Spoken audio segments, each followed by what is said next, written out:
Bonjour à tous. Aujourd'hui, nous abordons un sujet crucial, la réduction des émissions carbone. Quelles sont les réalisations et stratégies de la Chine dans ce domaine? Quelles différences avec l'Europe? Et quelles voies de coopération envisagées entre les deux acteurs majeurs? La Chine a accompli des progrès remarquables. En 2020, le président chinois Xi Jinping a annoncé un double objectif, atteindre le pic d'émissions avant 2030 et la neutralité carbone d'ici 2060. Cette ambition s'enracine dans une nécessité interne, un développement économique et industriel rapide a généré une pollution environnementale freinant la croissance, poussant le pays à agir. Loin d'être symboliques, ces engagements se traduisent par une réduction de la dépendance aux énergies fossiles, le développement massif des technologies propres, la promotion des véhicules électriques et l'optimisation des systèmes logistiques bas carbone. Preuve tangible de ces efforts, la Chine est désormais le premier producteur et utilisateur mondial d'énergie solaire et éolienne. Et selon les données de l'Administration nationale de l'énergie de Chine du 25 avril, la capacité installée de production d'électricité éolienne et solaire en Chine a dépassé pour la première fois celle de la production d'électricité thermique à base de charbon. Au premier trimestre de 2025, la capacité installée supplémentaire totale de l'énergie éolienne et photovoltaïque à l'échelle nationale chinoise a atteint plus de 74 millions de kilowatts et la capacité installée cumulative a atteint 1,482 milliard de kilowatts.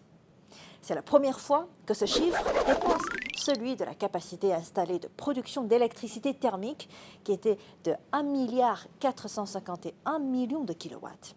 Selon plusieurs rapports, la Chine a atteint l'objectif de porter la capacité installée totale de production d'électricité éolienne et solaire à 1,2 milliard de kilowatts d'ici 2030, 6 ans en avance. Si l'Europe et la Chine partagent des objectifs ambitieux, leur approche diverge. D'un point de vue historique, l'Europe, pionnière dès les années 1970 et 1980, a mis en place des réglementations strictes. La Chine, de son côté, a intensifié ses efforts plus tardivement, mais avec une rapidité d'exécution inégalée. Sur le plan économique, l'Europe a une structure économique plus orientée vers les services et l'économie circulaire, tandis que la Chine reste un grand producteur industriel. Et ces différences ouvrent des champs de coopération majeurs. Exemple frappant, les entreprises chinoises comme BYD, CATL et NIO ont investi plus de 160 milliards d'euros en Hongrie depuis 2024, créant un hub européen pour l'électromobilité, des usines, des stations d'échange de batteries. La Hongrie gagne en influence au sein de l'Union européenne, tandis que l'Europe accélère sa transition verte. De plus, dans la réglementation, l'Europe a une longue expérience dans la mise en place de politiques environnementales, tandis que la Chine a des capacités uniques dans la mise en œuvre rapide de ces politiques. Les deux parties peuvent s'inspirer mutuellement pour améliorer leurs politiques et réglementations en matière de réduction des émissions. Ces différences ne sont pas des obstacles, mais des opportunités de coopération dans le développement de l'intelligence artificielle et la lutte contre le changement climatique. En premier lieu, la demande d'électricité liée à l'intelligence artificielle devrait exploser avec une prévision de 900 TWh consommés par les centres de données d'ici 2030, dont plus de 40% attribuables à l'intelligence artificielle. Cette croissance exponentielle exercera forcément une pression majeure sur les réseaux électriques, d'où vient la nécessité de produire davantage d'énergie verte.